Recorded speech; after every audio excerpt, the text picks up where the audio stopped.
Socrates answered kindly. You have done nothing wrong, my friend.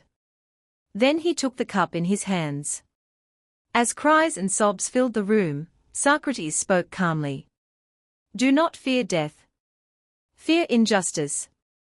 He slowly drank the poison. Soon, his body began to grow numb. Yet until his final moments, he remained composed. Looking at his friends, he gave a few last instructions and encouraged them to remain devoted to truth and justice. The night grew deeper. At last, Socrates slowly closed his eyes. But his teachings did not die with him.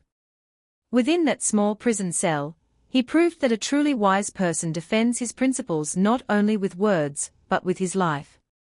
The stone prison of Athens is no longer what it once was. Yet history still remembers the image of an old philosopher, who stood before death itself without abandoning the path of truth and justice. No, never. Then if I break the laws of the state and escape, would that not also be unjust?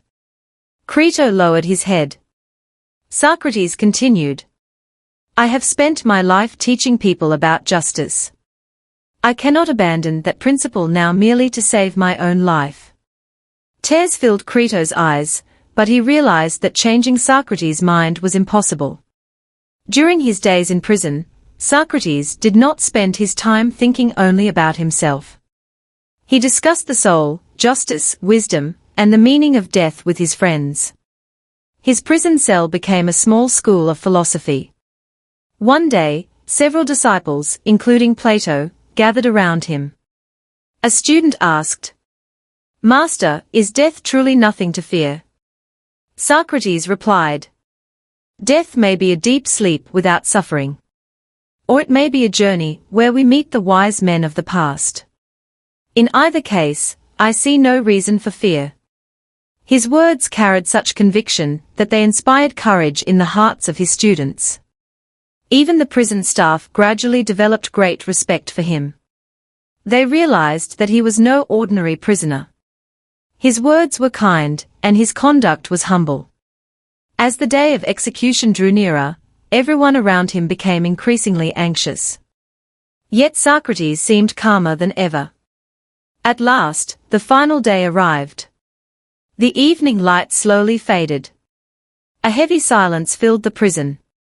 Socrates' friends and disciples sat around him. Some had tears in their eyes, others looked helpless. A prison official entered the cell carrying a cup of poison. Even he appeared saddened. Please forgive me, the man said. I am only doing my duty. Socrates' life in prison. A strange sadness hung over the skies of Athens. The city streets, markets, and public squares were as busy as ever, yet one name echoed from mouth to mouth, Socrates.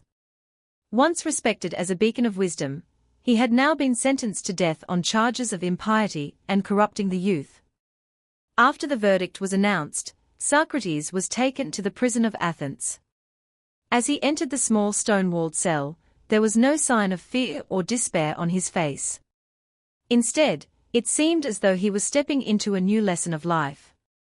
From the very first day, the prison guards were astonished by his behavior. While most prisoners cried, searched for ways to escape, or cursed their fate, Socrates remained calm. Sometimes he sat deep in thought, at other times, he spoke with fellow prisoners. One day, a guard asked him curiously, Are you not afraid? Socrates smiled gently. Afraid of what? Death? Is it wise to fear something about which we know nothing? The guard could find no answer. As the days passed, Socrates' friends and disciples visited him often. Among them, Crito was the most worried. He could not bear the thought of losing his teacher. One early morning, while the prison was still wrapped in silence, Crito secretly entered Socrates' cell. Master, everything has been arranged, he whispered. The guards have been bribed.